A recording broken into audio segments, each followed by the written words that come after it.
ثم جاءكم رسول مصدق لما معكم لتؤمنن به ولتنصرنه قال أقررتم وأخذتم على ذلكم إصري قالوا أقررنا قال فاشهدوا وأنا معكم من الشاهدين۔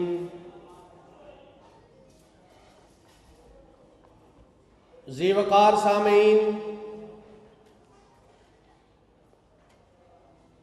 خطاب کا جو وقت تھا ہمارے انتہائی قابل احترام مہمان کا تھا۔ مدلل گفتگو فرمانے کے لیے کچھ چیزیں انہوں نے نوٹ فرمائیں۔ اس دوران مجھے حکم ہوا اور ایک شعر مجھے یاد آیا کہ مصائب کی اندھیری رات ہمیں نگل بھی لے گر آ کر تو ماند خورشید سحر نکلنا ہم کو آتا ہے۔ حضرات، مجھ سے پہلے آپ کے جذبات کو گرما رہے تھے حضرت قاری محمد اسماعیل عتیق صاحب۔ میں بھی اسی بات کو، اسی انداز کو آگے بڑھاتے ہوئے کہ نحن الذین بایعوا محمدا علی الجہاد ما بقینا ابدا، نحن الذین بایعوا محمدا علی الاسلام ما بقینا ابدا۔ حضرات، غور طلب بات ہے، خطبائے کرام تشریف لاتے ہیں، اس مقدس و محترم ہستی کو خراج تحسین پیش کرنے کے لیے جس پہ اللہ کے قرآن پاک کی اس آیت کے شان نزول کے حوالے سے کہ ما کان محمد ابا احد من رجالکم ولکن رسول اللہ وخاتم النبیین، اس کی ختم نبوت کے حوالے سے بات کرتے ہوئے صرف ایک ذات کو بر صغیر پاک و ہند سے تعلق رکھنے والی اس ذات کے حوالے سے بات کر کے بات کی تکمیل ہو جاتی ہے۔ حضرات، جہاں تک اس کی ذات کا تذکرہ، اس کی بات کا تذکرہ، وہ تو انسان کہلانے کے قابل نہ تھا۔ عام انسانوں میں اگر اس کا تذکرہ ہو، نبوت تو بڑی دور کی بات ہے، اس کے اندر تو انسانوں جیسی خوبیاں بھی موجود نہ تھیں۔ ہمارا عقیدہ، ہمارا مسلک، ہماری سوچ یہ ہے، ہم یہ کہتے ہیں ایک میدان کے اندر بڑے اولو العزم پیغمبر، بڑی اعلیٰ سے اعلیٰ ہستیاں، اللہ کے رسول، اللہ کے نبی موجود ہو، آدم خلیل اللہ، آدم علیہ السلام موجود، ابراہیم خلیل اللہ علیہ السلام موجود، اسماعیل ذبیح اللہ موجود، موسیٰ کلیم اللہ موجود، عیسیٰ روح اللہ موجود ہو، بڑی بڑی ہستیوں کی موجودگی کے اندر ایک طرف اللہ کے نبی حبیب اللہ موجود ہو، ایک ذات کو چھوڑ کر جو سب کے پیچھے چلے گا، قرآن کی آیہ مبارکہ کو پڑھ لے، وَإِذَا أَخَذَ اللَّهُ مِيثَاقَ النَّبِيِّينَ لَمَا آتَيْتُكُم مِّن كِتَابٍ وَحِكْمَةٍ ثُمَّ جَاءَكُمْ رَسُولٌ مُصَدِّقٌ لِّمَا مَعَكُمْ لَتُؤْمِنُنَّ بِهِ وَلَتَنصُرُنَّهُ قال اقررتم واخذتم على ذلكم اصري قالوا اقررنا قال فاشهدوا وانا معكم من الشاهدين۔ اللہ کا قرآن گواہی دیتا ہے فمن تولى بعد ذلك فاولئك هم الفاسقون۔ اللہ رب العزت نے ہمیں وہ ہستی عطا فرمائی جو حسب کے اندر اعلیٰ، جو نسب کے اندر اعلیٰ۔ علامہ سیوطی رحمت اللہ علیہ نے الاتقان کے اندر وحی کے تذکرے کے حوالے سے، اور امام ابن کثیر رحمہ اللہ علیہ نے عمروں کے تعین کے اعتبار سے البدایہ و نہایہ کے اندر جو رقم تراز ہیں ارشاد فرماتے ہیں انبیاء کرام پہ مختلف اوقات میں وحی کا نزول ہوتا ہے۔ اللہ رب العزت نے سیدنا ادریس علیہ السلام کو 33 سال کی عمر عطا فرمائی۔ اس ساری حیاتی کے اندر جبریل امین وحی لے کر 4 مرتبہ تشریف لاتے ہیں۔ سیدنا عیسیٰ روح اللہ آسمانوں پہ زندہ اٹھائے گئے. عمر اللہ رب العزت نے 33 سال کی عطا فرمائی. اس ساری حیاتی کے اندر جبریل امین وحی لے کر 13 مرتبہ تشریف لاتے ہیں. 936 سال کی عمر سیدنا آدم علیہ السلام کو رب العزت نے عطا فرمائی. اس ساری حیاتی کے اندر جبریل امین وحی لے کر کے 12 مرتبہ تشریف لائے. موسیٰ کلیم اللہ ایک روایت کے مطابق 175 سال، ایک کے مطابق 882 سال، 882 سال کی عمر ہے. اس ساری حیاتی کے اندر جبریل امین وحی لے کر کے 45 مرتبہ تشریف لائے. اور البدایہ والنہایہ کے حوالے سے امام ابن کثیر رحمہ اللہ نے سیدنا نوح علیہ السلام کی عمر کا تعین فرماتے ہوئے ارشاد فرمایا 480 سال کی عمر میں رب العزت نے نبوت کا تاج عطا فرمایا. 950 سال قوم میں تبلیغ فرمائی. پھر آتا ہے طوفان نوح. طوفان نوح کے بعد بھی 350 سال زندہ رہے. اس ساری حیاتی کی تعین کے اعتبار سے جو عمر بنتی ہے وہ 1780 سال بنتی ہے. اس ساری حیاتی کے اندر جبریل امین وحی لے کر کے 50 مرتبہ تشریف لائے. صاحب تورات ہیں موسیٰ کلیم اللہ، اللہ رب العزت نے 120 سال کی عمر عطا فرمائی. اس ساری حیاتی کے اندر جبریل امین وحی لے کر تشریف لاتے ہیں. 400 مرتبہ آقا علیہ السلام کی ذات بابرکات ایسی 40 سال کی عمر میں رب العزت وحی کا نزول فرماتے ہیں. 63 سال کی عمر میں دار فانی سے کوچ فرماتے ہیں. یہ 23 سالہ دور ہے نبوت کا. اس 23 سالہ دور نبوت کے اندر جبریل امین وحی لے کر 4 مرتبہ نہیں آئے، 12 مرتبہ نہیں آئے، 13 مرتبہ نہیں آئے، 45 مرتبہ نہیں آئے، 50 مرتبہ نہیں آئے، 400 مرتبہ نہیں آئے، بلکہ اس 23 سالہ دور نبوت کے اندر جبریل امین وحی لے کر 24,000 مرتبہ تشریف لائے ہیں. اور حضرات وہ ہستی سب سے اعلیٰ، سب سے بہتر، اللہ کی ذات کے بعد اگر کسی کا مرتبہ مقام رب نے عطا فرمایا وَرَفَعْنَا لَكَ ذِكْرَكَ محمد رسول اللہ صلی اللہ علیہ وسلم کو عطا فرمایا. کوئی حسب میں ان جیسا نہیں، کوئی نسب میں ان جیسا نہیں. تسبیح آپ ہاتھوں میں پکڑے، دانے انبیاء کرام دانوں کی طرح، موتیوں کی طرح در یتیم ہے، تو محمد رسول اللہ صلی اللہ علیہ وآلہ وسلم کی ذات بابرکات ہے جس طرح تسبیح کے دانوں میں امام کی حیثیت ہے، اسی طرح تسبیح کے دانوں میں جس طرح امام کی حیثیت ہے. انبیاء کرام کی امامت پر اگر مصلی پر کوئی کھڑا ہوتا ہے سب کی موجودگی کے اندر بیت المقدس کے اندر، تو وہ کائنات کے امام جناب محمد رسول اللہ صلی اللہ علیہ وآلہ وسلم ہے. حسب میں اعلیٰ، نسب میں اعلیٰ آقا علیہ السلام کا یہ البدایہ والنہایہ کے حوالے سے، سیرت النبی کے حوالے سے، رحمت للعالمین کے حوالے سے، سیرت ابن حشام کے حوالے سے، الرحیق المختوم کے حوالے سے اس نے پڑھا. مرزے نے نسب نامے کے حوالے سے کتاب البریہ کے اندر خود بھی نقل کرتا ہے اس کا نام غلام احمد، پھر اپنے نام کا والد سے غلام مرتضیٰ، گل محمد، عطا محمد، نیک محمد، اسلم بیگ، 6-7 پہ جا کے نسب نامہ ختم ہو جاتا ہے. آقا علیہ السلام کی نسبت ہے آدم علیہ السلام سے. جد امجد ابراہیم خلیل اللہ علیہ السلام کا تذکرہ فرماتے ہیں. نبی کی لڑی کا تعلق نبی کی ذات کے ساتھ ہوتا ہے، انبیاء کرام کی لڑی کے ساتھ ہوتا ہے. اس کا نسب نامہ 6 سلسلوں پہ جا کے ختم ہو جاتا ہے، جبکہ آقا علیہ السلام کا نسب نامہ 82 سلسلوں تک آدم علیہ السلام تک پہنچتا ہے.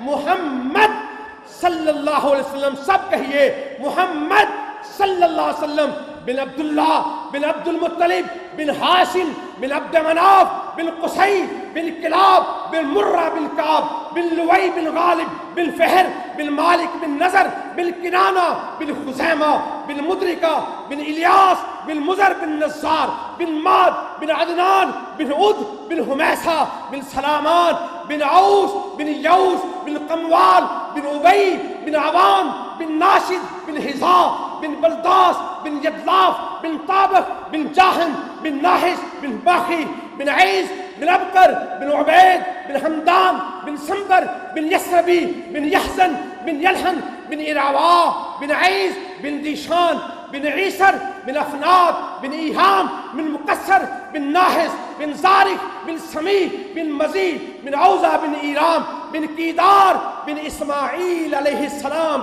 بن إبراهيم عليه السلام بن آزر بن ناحور بن سارو بن راعو بن فالق بن عابر بن أفشكسد بن سام بن نوح عليه السلام بن لامك بن متوشلك بن إدريس عليه السلام بن يارو بن مهلائيل بن قينان بن آنوشا بن شیس علیہ السلام بن آدم علیہ السلام. نہ کوئی حسب میں اس جیسا، نہ کوئی نسب میں اس جیسا. اس کی ہستی کی وجہ سے اللہ رب العزت نے اس کے سر پہ ختم نبوت کا تاج سجایا. حضرات، ہماری خوش نصیبی ہے کہ اللہ رب العزت نے ہمیں مرکزی جمعیت سے تعلق کی بات اور پھر اہل حدیث یوتھ فورس کے جیالوں نے جو یہ محفل سجائی ہے، یہ وقت کی ضرورت تھی، حالات کی ضرورت تھی. حضرات، اس جھنڈے کو اٹھانے کے لیے صحابہ کرام کی عظمت گواہ ہے. حضرات، اسی جھنڈے کو اٹھایا، ائمہ کرام نے اسی جھنڈے کو لہرایا، مرکزی جمعیت اہل حدیث نے اسی جھنڈے کو لہرایا، اہل حدیث یوتھ فورس نے. اور حضرات، آخر میں وہی بات کہہ کر اپنی بات کی تکمیل کرتا ہوں کہ نحن الذین بایعوا محمدا علی الجہاد ما بقینا ابدا، نحن الذین بایعوا محمدا علی الاسلام ما بقینا ابدا. امن ہو یا جنگ ہو، مرکزی جمعیت اہل حدیث کے ساتھ ہے، اہل حدیث یوتھ فورس کے ساتھ ہے. حضرات، اس نعرے کو میں بھی لگاؤں گا اور آخر میں جذبات کو گرماتے ہوئے اس نعرے کو آپ نے بھی لگانا ہے. امن ہو یا جنگ، ساجد میر کے سنگ. امن ہو یا جنگ، ہاتھوں کو اٹھا کر زور لگا کر ساتھیوں، سرے بازار ہو تب بھی، تختہ دار ہو تب بھی، شعلوں پر شراروں پر، تلواروں کی دھاروں پر، وقت کی للکاروں پر لڑتے مرتے سر بکف، ہر سمت ہر طرف باطل کے مخالف، ادائے حق کی خاطر صدائے کلمۃ اللہ بلند کرنا، دھرتی بسوئے چند کرنا، سنانا مرکزی جمعیت اہل حدیث کے ترانے کو، اہل حدیث یوتھ فورس کے ترانے کو، اس کی راہ پہ لگانا زمانے کو. حضرات، ہماری جان، ہماری زندگیاں اللہ کی رضا کے لیے، مرکزی جمعیت اہل حدیث کے لیے، قرآن و حدیث کے لیے. حضرات، زندگی رہے تب بھی، موت آئے تب بھی اللہ سے دعا کریں اللہ اسی جھنڈے کے نیچے اکٹھا رہنے کی توفیق عطا فرمائے. امن ہو یا جنگ، مرکزی جمعیت کے سنگ. امن ہو یا جنگ، سرفروش سرفروش.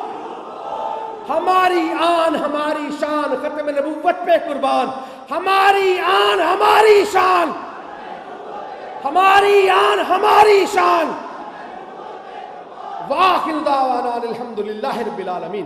کاروان دعوت قرآن و حدیث، مرکز جمعیت اہل حدیث پاکستان. الیوم اکملت لکم دینکم واتممت علیکم نعمتی ورضیت لکم الاسلام دینا. معزز علماء کرام، احباب جماعت اور رفقائے گرامی، سب سے پہلے مجھے اور آپ سب کو اللہ تعالیٰ کا شکر ادا کرنا چاہیے کہ رب العالمین نے اپنے محبوب مکرم صلی اللہ علیہ وسلم کے نام پہ سجائی گئی اس محفل میں ہم سب کو حاضری کی سعادت عطا فرمائی ہے. اللہ تعالی ہم سب کو اسی طرح اپنے محبوب کے حوض کوثر پہ جمع فرمائے. آمین ثم آمین. اہل حدیث یوتھ فورس پاکستان کے ذمہ داران، عہدے داران اور ان کی کابینہ مبارکباد کی مستحق ہے کہ انہوں نے وقت کی نزاکت کا احساس کرتے ہوئے ماہ ستمبر کے حوالے سے 1974 کی یاد تازہ کرتے ہوئے تحفظ ختم نبوت کے عنوان سے آج کے اس سیمینار کا انعقاد کیا ہے۔ میں انہیں اس کامیاب پروگرام پر دل کی گہرائیوں سے مبارکباد پیش کرتا ہوں اور دعا گو ہوں کہ اللہ تعالیٰ انہیں مزید اپنے دین کی خدمت کی سعادت نصیب فرمائے، آمین۔ مجھے حافظ فیصل افضل شیخ صاحب نے یہ فرمایا تھا کہ مجھے آپ سے جس موضوع پر گفتگو کرنا ہے اس کا عنوان ہے تحفظ ختم نبوت اور قرآن۔ اگرچہ بجلی بند ہے، گرمی کی شدت ہے، حبس کا موسم ہے، لیکن پیارے رسول صلی اللہ علیہ وسلم کے ساتھ ہماری محبت اور عقیدت کا تقاضا یہ ہے، ہمارے تعلق اور نسبت کا تقاضا یہ ہے کہ ہم گرمی کی شدت کو محسوس کیے بغیر بڑی توجہ اور بڑے شوق کے ساتھ اس مجلس میں تشریف رکھیں تاکہ کل قیامت کے دن آج کی یہ محفل ہم سب کی نجات کا ذریعہ اور سبب بن جائے۔ تو حضرات، شریعت کے ماخذ اور اسلامی قانون کے 5 ماخذ ہیں۔ ان میں سب سے پہلے قرآن مجید ہے، دوسرے نمبر پر حدیث رسول ہے، تیسرے نمبر پر اجماع صحابہ ہے، چوتھے نمبر پر اجماع امت ہے اور 5ویں نمبر پر قیاس ہے۔ اس امر میں کسی شک و شبے کی گنجائش نہیں ہے کہ اسلامی قانون اور اسلامی شریعت کے یہ 5 ماخذ اس امر پر متفق ہیں کہ کائنات ہست و بود میں اللہ تعالی نے اگر کسی کو ختم نبوت کا اعزاز عطا فرمایا ہے، ختم نبوت کا شرف عطا فرمایا ہے، ختم نبوت کا منصب عطا فرمایا ہے، آخری نبی ہونے کی عزت عطا فرمائی ہے، تو ابتدائے آفرینش سے لے کے آج تک اور آج سے لے کے قیامت تک وہ ایک ہی ہستی ہے جسے دنیا امام الانبیاء جناب محمد مصطفیٰ صلی اللہ علیہ وسلم کے نام سے یاد کرتی ہے۔ حضرات، قرآن مجید میں کوئی مسئلہ 1 مرتبہ بیان ہوا ہوگا، کوئی بات 2 مرتبہ بیان ہوئی ہوگی، کسی حکم کو اللہ نے 3 مرتبہ بیان کیا ہوگا۔ میں صرف قرآن مجید تک اپنی گفتگو کو مرکوز رکھنا چاہتا ہوں حسب الحکم، لیکن عقیدہ ختم نبوت اور تحفظ ختم نبوت کا عقیدہ وہ عقیدہ ہے، یہ موضوع ایسا موضوع ہے جسے قرآن مجید میں 1 مرتبہ نہیں، 2 مرتبہ نہیں، 3 مرتبہ نہیں، 5 مرتبہ نہیں، 6 مرتبہ نہیں، بلکہ میں یہ بات کہنے میں حق بجانب ہوں کہ عقیدہ ختم نبوت اور تحفظ ختم نبوت کا مسئلہ ایسا مسئلہ ہے جسے رب کائنات نے اپنے قرآن مجید کی 10 آیات میں بیان فرمایا ہے۔ قرآن مجید کی 10 آیات اس امر کی وضاحت اور صراحت کرتی ہیں کہ کائنات ہست و بود میں اللہ نے آخری پیغمبر، آخری نبی، اور آخری رسول کا اعزاز عطا فرمایا ہے تو میرے اور آپ کے آقا جناب محمد مصطفیٰ کو عطا فرمایا ہے صلی اللہ علیہ وسلم۔ حضرات، یہ جو آیت طیبہ میں نے شروع میں تلاوت کی ہے، یہ ان 10 آیات میں سے ایک ہے۔ علماء کرام تشریف فرما ہے، میں زیادہ تصریح و تفسیر اور توضیح میں نہیں جانا چاہتا۔ یہ آیت طیبہ اس امر کی طرف ہماری رہنمائی کرتی ہے کہ دین مکمل ہو چکا ہے، اسلام پورا ہو چکا ہے، شریعت کے قوانین اتمام ہو چکے ہیں۔ اللہ یہ کہنا چاہتے ہیں کہ جب میں نے اپنے دین کو مکمل کر دیا ہے، اپنے اسلام کو مکمل کر دیا ہے، اپنی تعلیمات کو مکمل کر دیا ہے، اپنی شریعت کو مکمل کر دیا ہے۔ حضرات، جب شریعت مکمل ہو چکی ہے تو تکمیل دین کے بعد اب قیامت تک کسی اور نبی کی ضرورت باقی نہیں ہے۔ یہ آیت طیبہ اس امر پر شاہد عدل ہے کہ الیوم اکملت لکم دینکم واتممت علیکم نعمتی ورضیت لکم الاسلام دینا۔ قرآن مجید کی سورہ سبا میں اللہ تعالیٰ نے محبوب مکرم صلی اللہ علیہ وسلم کا تذکرہ کرتے ہوئے فرمایا وما ارسلناک الا کافۃ للناس بشیرا ونذیرا ولکن اکثرهم لا یعلمون۔ اس آیت طیبہ میں جس لفظ کی طرف اور جس جملے کی طرف میں آپ کی توجہ دلانا چاہتا ہوں وہ کافۃ للناس ہے۔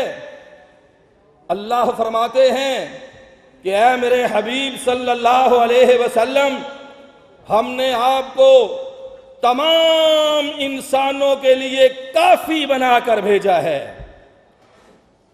نبی پاک علیہ السلام کے زمانہ مبارک سے لے کے آج تک اور آج سے لے کے قیامت تک جو اپنے آپ کو انسان کہلاتے ہیں،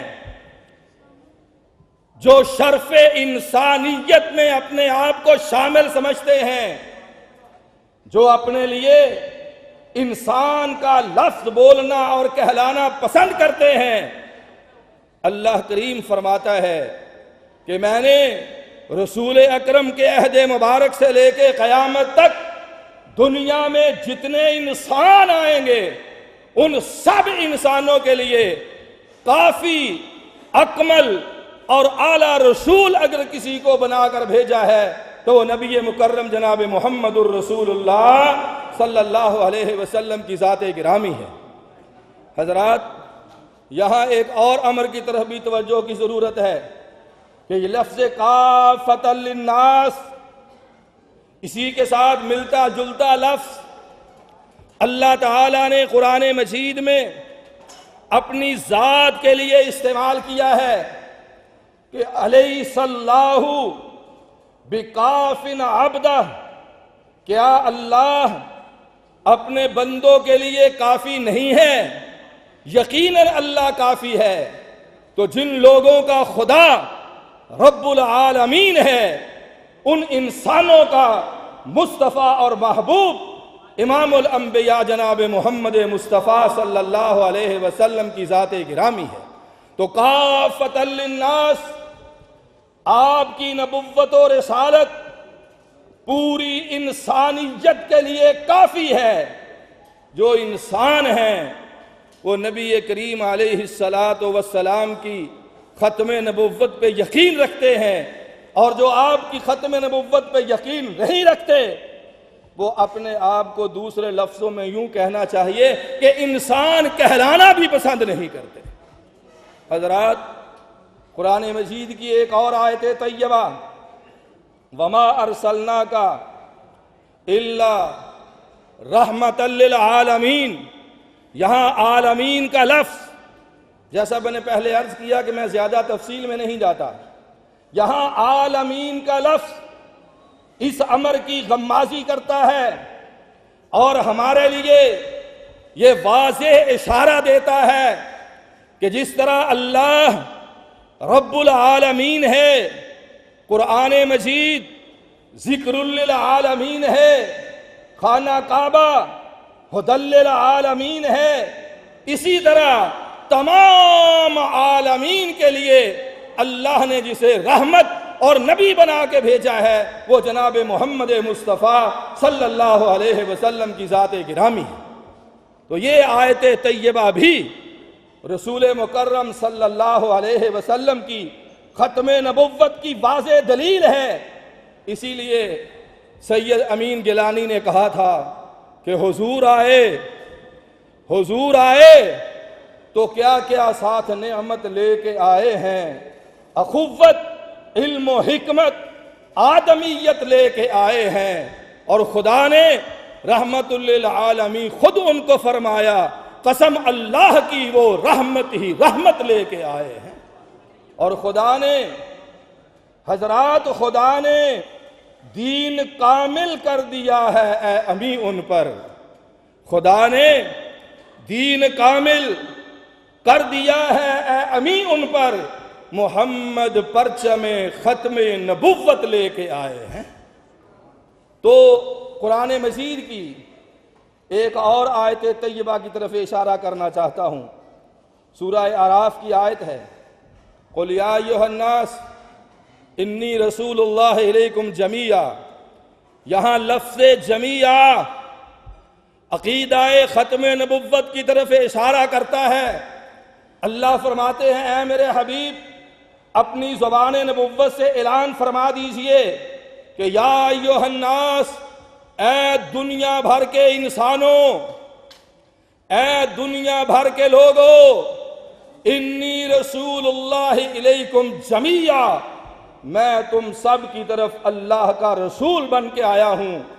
انی رسول اللہ الیکم پر بڑے بڑے متباہر علماء سٹیج پر تشریف فرما ہیں، رسول اللہ الیکم پر بات مکمل تھی، پوری تھی، مسئلہ مکمل تھا، لیکن آگے جمیعہ کا لفظ کہہ کے اللہ تعالیٰ نے اس امر کی طرف اشارہ فرمایا ہے کہ قیامت تک آنے والے تمام انسانوں کے لیے اگر میں نے کسی کو اپنا رسول بنایا ہے تو وہ محمد مصطفیٰ کو اپنا رسول بنایا ہے۔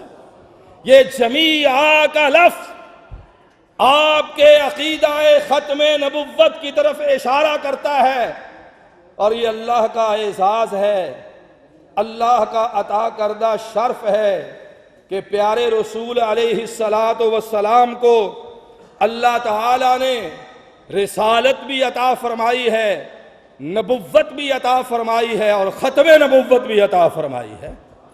حضرات، ایک اور آیت کریمہ عقیدہ ختم نبوت اور قرآن، ایک اور آیت کریمہ کی طرف آپ کی توجہ مبذول کروانا چاہوں گا۔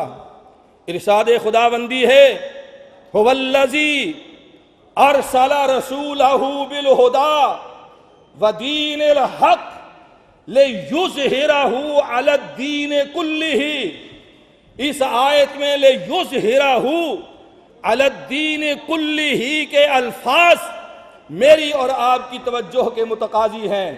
اللہ فرماتا ہے اے دنیا کے لوگوں، اللہ وہ ہے جس نے اپنے رسول کو بھیجا ہدایت دے کر، دین حق دے کر، سچی نبوت دے کر، اور کیوں بھیجا؟ سبب کیا ہے؟ علت کیا ہے؟ وجہ کیا ہے؟ لِيُظْهِرَهُ عَلَى الدِّينِ كُلِّهِ، تاکہ اللہ کا بھیجا ہوا آخری رسول اللہ کے دین کو باقی تمام دینوں پر غالب کر دے۔ یہ باقی تمام دین پہلے سے موجود تھے، اللہ کے رسول صلی اللہ علیہ وسلم نے ان تمام ادیان باطلہ پر اللہ کے دین کو غالب فرما دیا، غلبہ عطا فرما دیا، اونچا فرما دیا۔ جب دین غالب ہو چکا ہے، اب نہ کسی نئے دین کی ضرورت ہے، نہ کسی نئے نبی کی ضرورت ہے۔ حضرات محترم، گرمی کی شدت، علماء کرام کی کثرت اور وقت کے اختصار کے باعث میں صرف ایک آیت کی طرف مزید آپ کی توجہ دلانا چاہوں گا، جس میں اللہ تعالیٰ نے عقیدہ ختم نبوت کو واضح طور پر بیان فرمایا ہے۔ ابھی میرے عزیز بھائی رانا محمد خلیل خان صاحب پسروری، اللہ تعالیٰ ان کے حسن خطابت میں مزید برکت عطا فرمائے، آمین، وَإِذَا أَخَذَ اللَّهُ والی آیت پڑھ رہے تھے، اور میرا خیال تھا کہ شاید وہ اس امر کی طرف آپ کی توجہ مبذول کروائیں گے، لیکن وقت کے اختصار کے باعث ان کی توجہ اس طرف نہیں ہو سکی۔ میں صرف اس آیت طیبہ کی روشنی میں پوری آیت پڑھے بغیر یہ کہنا چاہتا ہوں کہ جب اللہ تعالیٰ نے عالم ارواح میں انبیاء کرام علیہم الصلاۃ سے عہد لیا تھا اپنی توحید کا اور تمام انبیاء کی نبوت و رسالت کو تسلیم کرنے کا، اور پھر کہا تھا ثم جاءکم رسول، ثم